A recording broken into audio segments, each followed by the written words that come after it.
Hey, this is Evan Marquez, dating coach for smart, strong, successful women and your personal trainer for love. Thanks for joining me on the Love You podcast. I'm really excited about today. We're going to be talking about how to be an amazing first date. This is one of my favorite subjects. You don't go on 300 dates without learning something. So today we're talking about how to be an amazing first date. When we're done, I'll tell you how you could apply to Love You to join a community of smart, strong, successful women who are getting the love they deserve. I'm really never gets old doing my job. Never gets old helping women find love, gain confidence, send me their wedding photos and their baby photos. And I'll tell you how you could be a part of that if you listen to this podcast and you like what you hear. So we're going to begin with an insight today.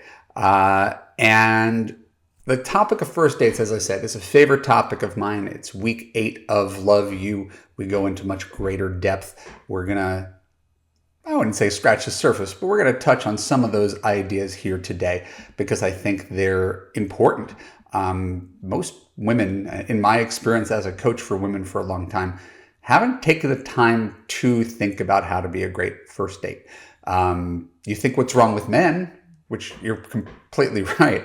Men haven't spent too much time thinking about it either. So as I said, this is not a common thing, but very few people take the time to think, how could I show up differently, bring out a better side of someone? We're going to get to that a little bit later.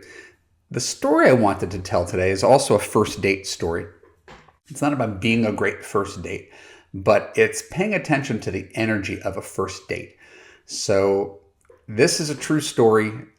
It's pretty hard to grasp how this actually happened, but this was like the first day of the rest of my life.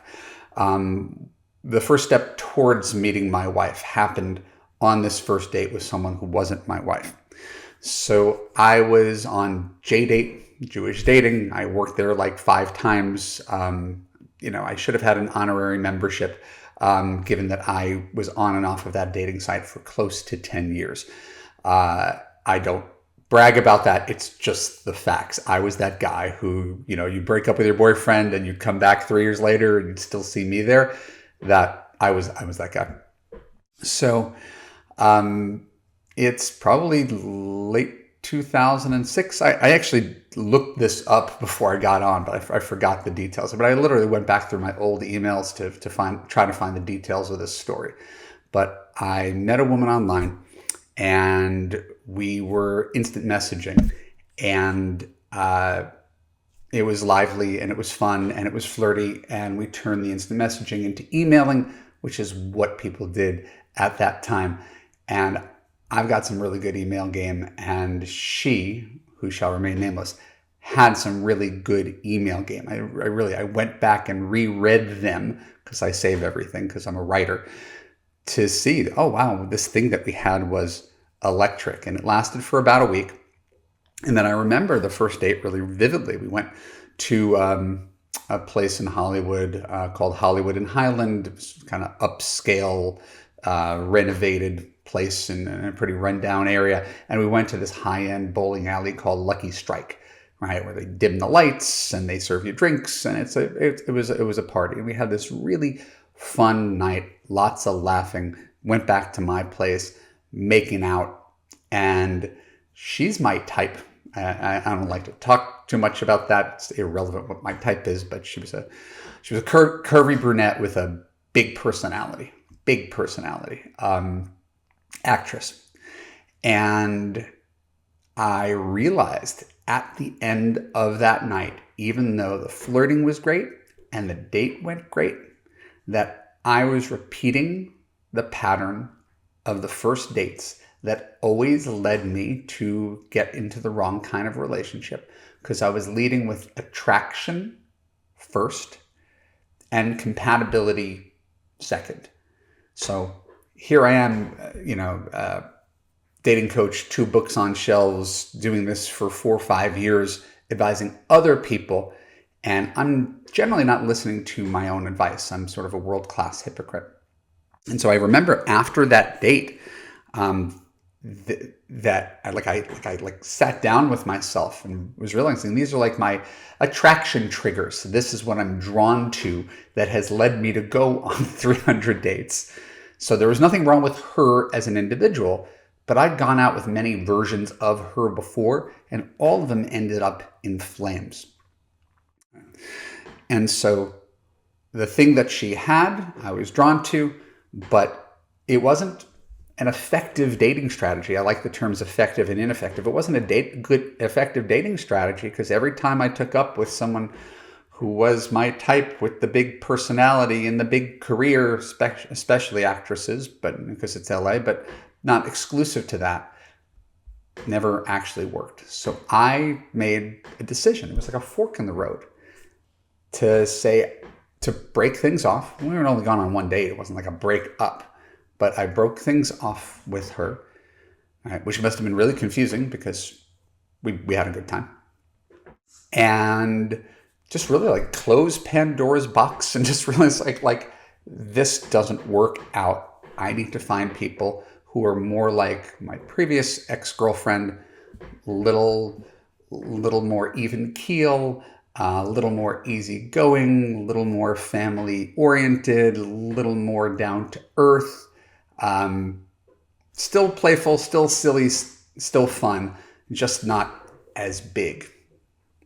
And it wasn't a matter of being intimidated by someone with a big personality. Like I got a big personality. It was just a function of compatibility. Right? How many times do you have to touch the hot stove to realize you're going to get burned? That was one of the last first dates I ever went on. I met my wife just a couple months later. We've been together for 15 years. This woman became a Facebook friend. She's, as far as I recall, she's still married all these years later. So this worked out for everybody. I'd venture to say we made the right call. But remember, this took me 10 years, approximately 300 dates, to arrive at the conclusion that just because you're attracted to someone, right, or like someone, or drawn to someone, or even have stuff in common, doesn't mean that you should date that person, much less that you're long-term compatible. So I use the metaphor a lot. It's like liking junk food and realizing this junk food is not a sustainable long-term diet, but it still might be the tastiest thing you could order. Right? Just stepping away from the junk food to eat something healthy that you know is going to be more sustainable in the long run. So I offer that to you because absent of being your coach, absent of you applying to Love You, where we can talk about this when you're actually dating a guy, how does it feel, what's he like, what's my personality, what's his personality, and really talk about the elements of compatibility. If I'm just giving you this in a short podcast, that's what I want your takeaway to be.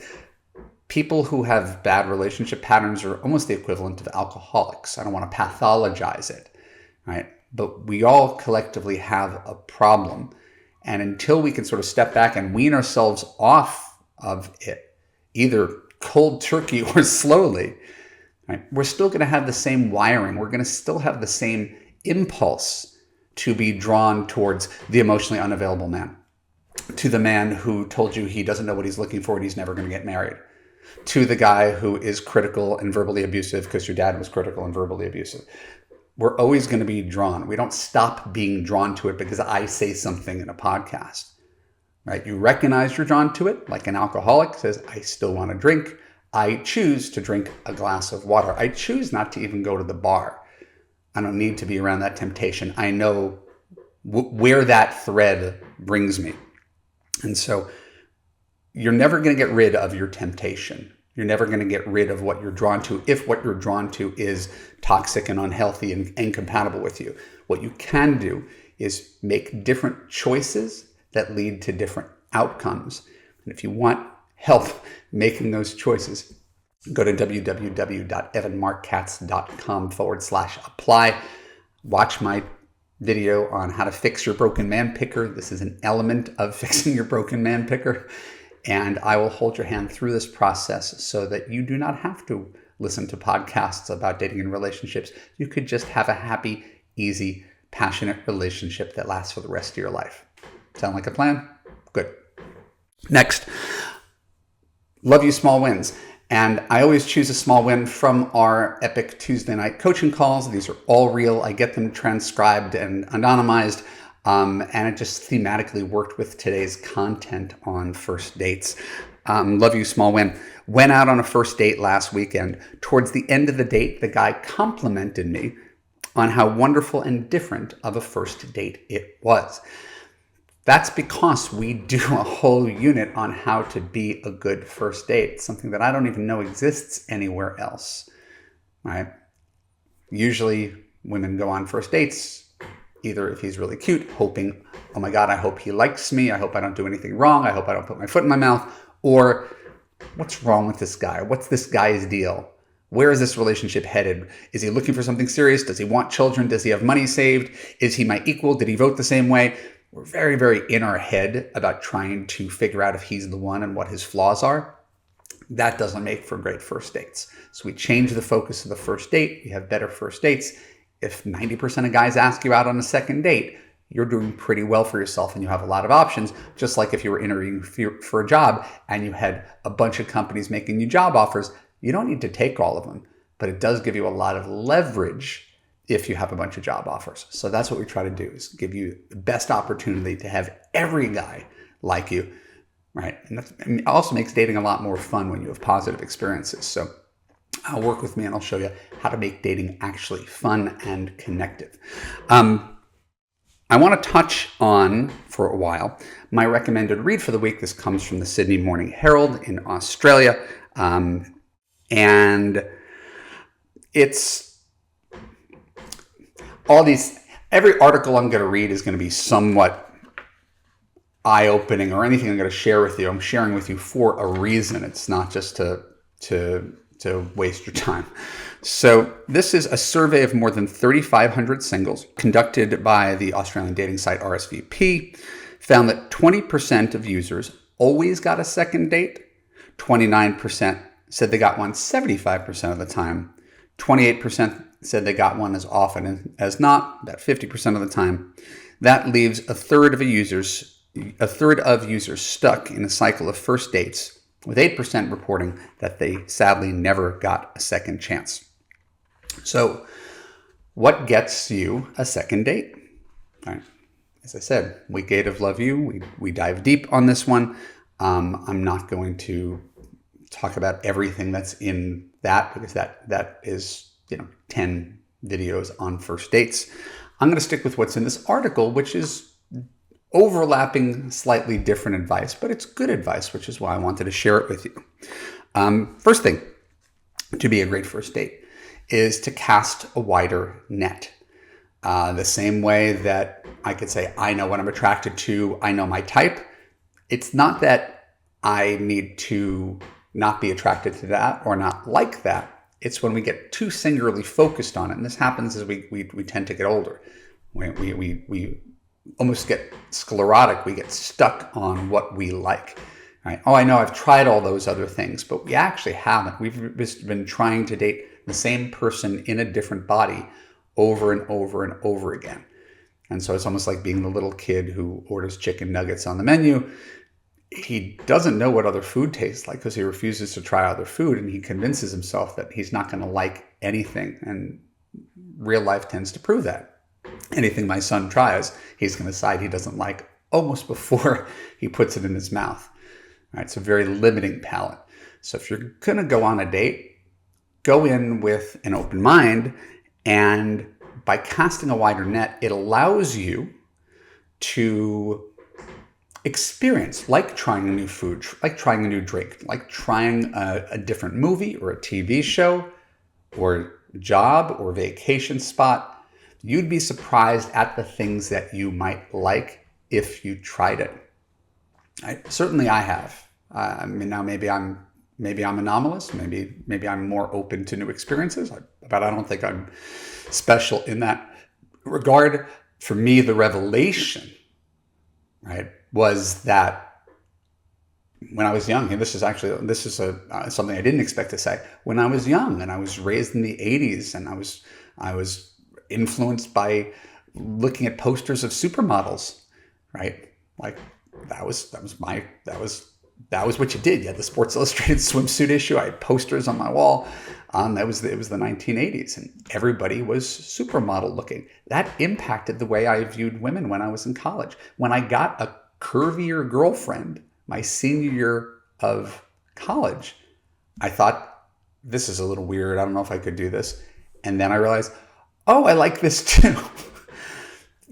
That's sort of an example of what it looks like when you say, I didn't know I could like it until I tried it.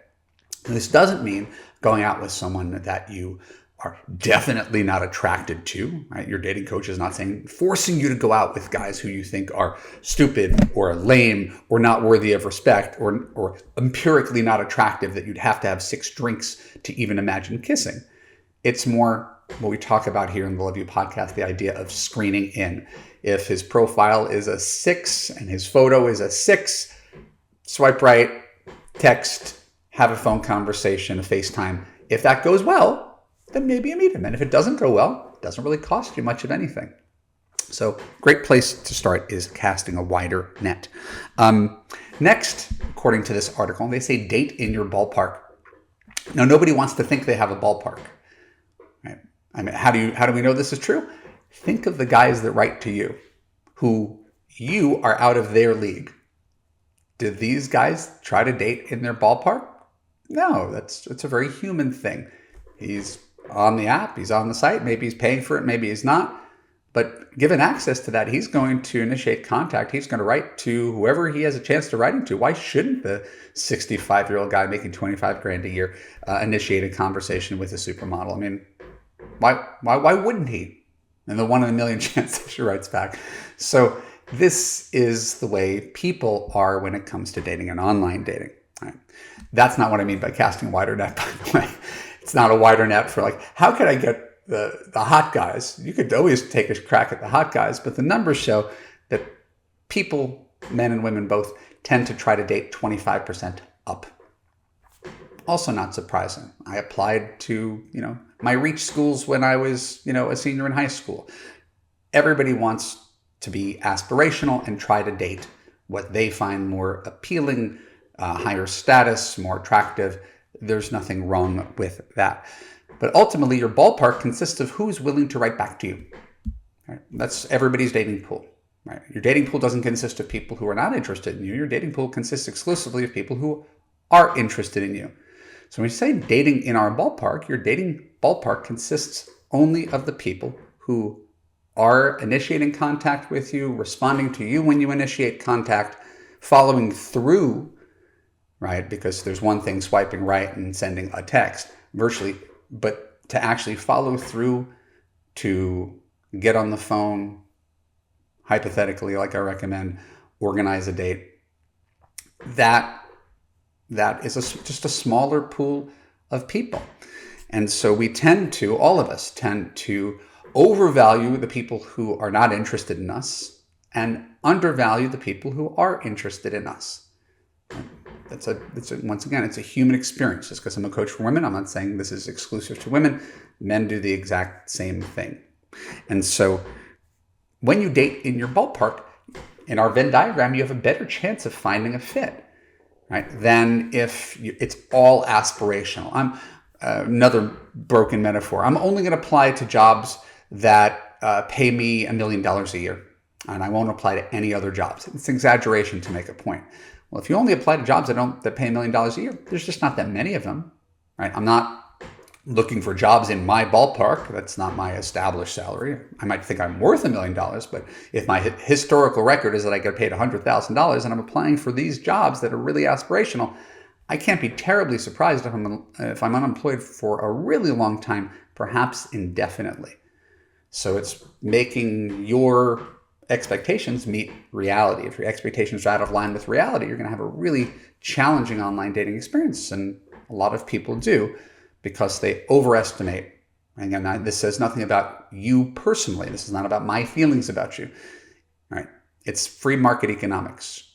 That's right. You're as valuable as your options. If you have got 1,000 guys interested in you, you could afford to be more choosy and probably choose a guy that you think is better. And if you have 10, you might want to choose the 1 out of the 10 for that week's date instead of thinking all the 10 suck. I'm going to hold out for a mythical person and then you only go on one date every 2 months because you're holding out for something really rare. Love You asks you to go out on approximately a date a week if you're doing it right. Next, are you a buyer or a seller, says the article. And this is first date advice. Are you a buyer or a seller? That is just their way of saying, are you the CEO? Are you the intern? What is the energy that you're showing up with on this first date? Right? Are you sitting back, relaxed, behind the desk, watching the other guy demonstrate to you why he's worthy of a second date and being present, making him feel interesting and attractive and like the most important guy in the room? Are you giving him that great first date experience where any guy is going to want to come back for a second round of interviews? That's going to make a big difference. If you're a seller, right, versus a buyer, you're going to be, please pick me. You're not saying it, but how am I doing? Are you having fun? Am I going to see you again? Oh my God, I'm acting really weird. I'm talking too much. I'm talking too little. Just being in your head, thinking about what's going on. What if he does this? What if I do this? All that stuff takes you outside of your comfort zone if you're the intern, hoping this cute, smart, successful guy chooses you. You always want to be the CEO. You always want to be behind the desk evaluating him and simultaneously showing him a great time because he took the time to interview for the job with you. Next, show you like him. I put up a meme on Facebook. I don't exactly know what it says, but if you like a guy, show him, something like that. It was like the most mundane, like 2-line thing. I got a bunch of women yelling at me and arguing with me that you shouldn't do that. I'm not suggesting you should chase down a guy. Right? We talk about mirroring the idea that he should initiate and you should respond to him. But when I say show a guy you like him, it's when you're together, show him that you like him, right? Like look him in the eye and touch him on the hand and take his arm when you walk down the street, right?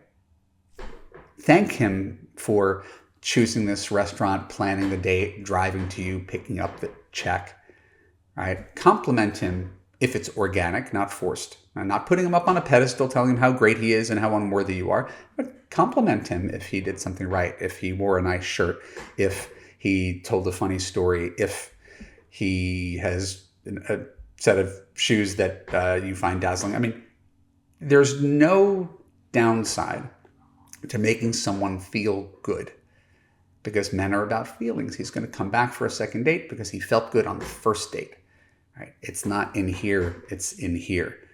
So just the idea that you show someone that you like him instead of just sitting back and either nervously saying, I hope he picks me, or evaluating him like, okay, what's this guy's deal? How is he going to hurt me?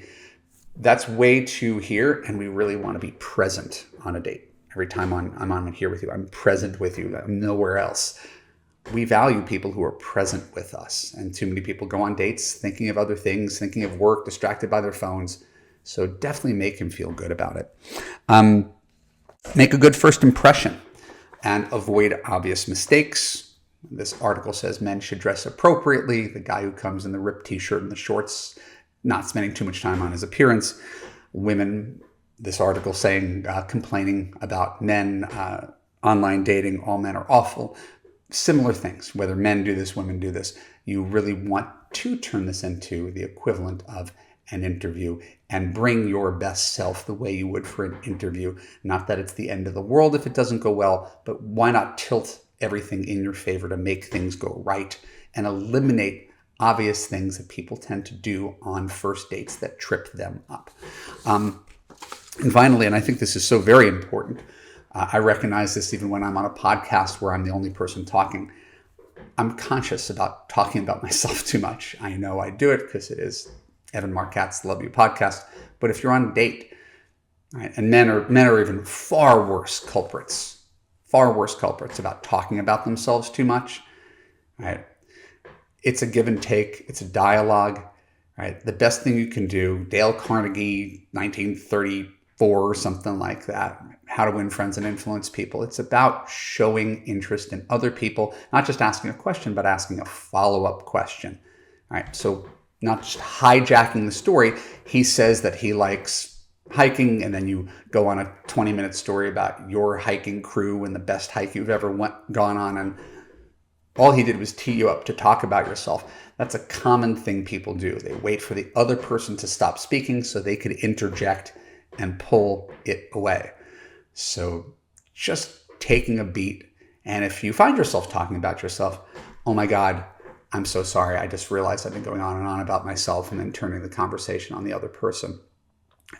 These are effective, right, human dating techniques that don't require a deep skill set, rather a greater awareness of the dynamic. Now, again, I understand that men are usually the ones who are hijacking the conversation and talking about themselves, but I've been on enough dates to know that women do this too. So that's it for this article. What I want to share at the close of this conversation is a love you love story. This is a great one, so I'm going to read it verbatim.